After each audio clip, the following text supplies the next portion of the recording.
Problem से solution तक, astro तक, नो योर फेट।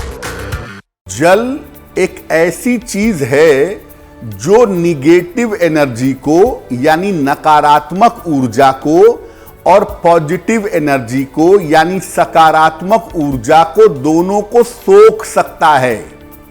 जल के अंदर बहुत जल्दी निगेटिविटी भी आती है और बहुत जल्दी पॉजिटिविटी भी आती है। शुभ भी होता है और अशुभ भी हो जाता है तुरंत। इसीलिए जल को मंत्र से अभिमंत्रित करने की क्रिया की जाती है।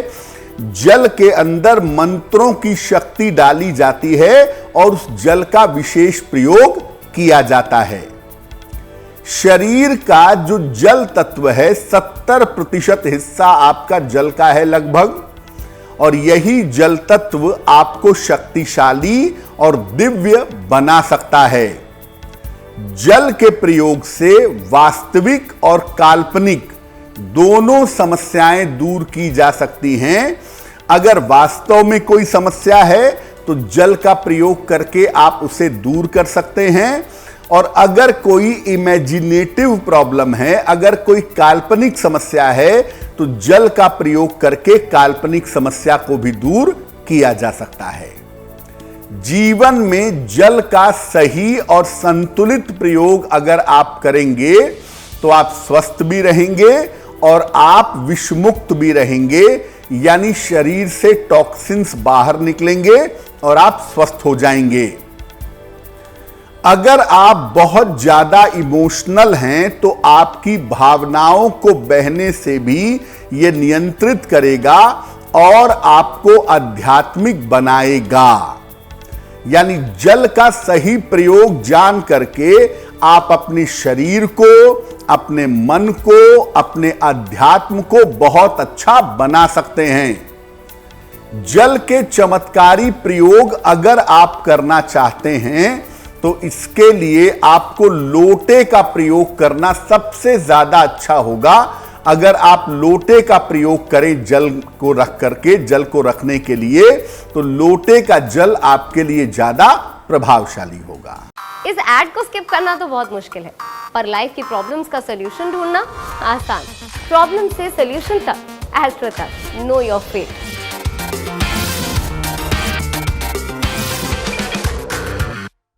आपको बताया कि जल रखने के लिए, जल का प्रयोग करने के लिए लोटे का प्रयोग करना चाहिए। आखिर जल तो जल है, गिलास के जल में और लोटे के जल में अंतर क्या होता है भाई? देखिए, बहुत अंतर होता है। गिलास एक रेखीय आकृति का होता है। गिलास बिल्कुल सीधा होता है, एक सीधी लाइन बनती है। अगर आप गिलास के बाहर से लाइन खींचें, बिल्कुल सीधी लाइन बन जाएगी। जबकि लोटा गोलाकार होता है, लोटे में लाइन बनेगी कर्व, घूमती हुई लाइन बनेगी। एक रेखीय आकृति का सतह तनाव ज्यादा होता है, सरफेस टेंशन ज्यादा होता है। कोई भी एक रेखीय आकृति होगी, उसका सरफेस टेंशन ज्यादा होगा, और गोलाकार आकृतियों का सरफेस टेंशन कम होगा। जिन बर्तनों का सरफेस टेंशन ज्यादा होता है उनका जल नुकसान करता है। ग्लास का जल जो है उसका सरफेस टेंशन ज्यादा होगा, उसका पानी बहुत प्रभावशाली नहीं होगा। आप प्राचीन काल में देखिए, भारतीय परंपरा में हमारे यहां ग्लास का इस्तेमाल कभी नहीं हुआ। हमारे यहां लोटा चाहे बड़ा हो चाहे छोटा हो, और दक्षिण भारत में अभी भी देखिए छोटे छोटे लोटे ही इस्तेमाल होते हैं, क्योंकि उनका जल फायदेमंद होता है।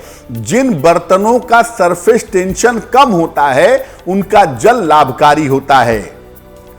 इसीलिए पूजा उपासना में और पीने के लिए लोटे का पानी सबसे ज्यादा बढ़िया है। हम जैसे जैसे अपनी परंपराओं से दूर होते जा रहे हैं, वैसे वैसे जीवन में मुश्किलें बढ़ रही हैं। केवल पानी अगर सही पिया जाए तो जीवन में 70% बीमारियां दूर की जा सकती हैं। लेकिन पानी पीते हैं कैसा? फिल्टर वाला पानी।